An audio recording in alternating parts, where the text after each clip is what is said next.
अस्सलाम वालेकुम मेरे दोस्तों। बहुत बार आजमाया हुआ और बहुत ही ज़बरदस्त फार्मूला है।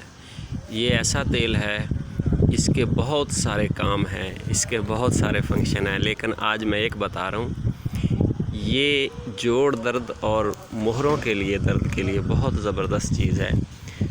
धतूरा ले लेना आपने। इसकी 3 किस्में होती हैं, सफ़ेद भी होता है, स्याह भी होता है।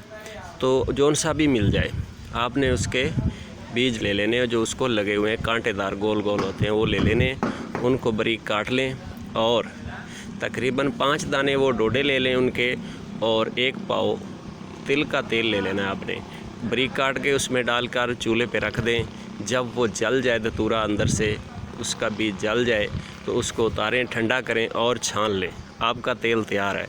जहाँ कहीं भी दर्द होता है, तेल लगाएं रात को और सूती कपड़ा ऊपर लपेट दें, यानी कॉटन लॉन वाला। तो सुबह खोलें, इंशाल्लाह पहले दिन ही बहुत फ़ायदा होगा। इंशाल्लाह ऐसी चीज़ है, आप याद करेंगे। इंशाल्लाह आप दोस्तों की खिदमत करते रहेंगे। अल्लाह हाफिज़। बहुत बहुत शुक्रिया।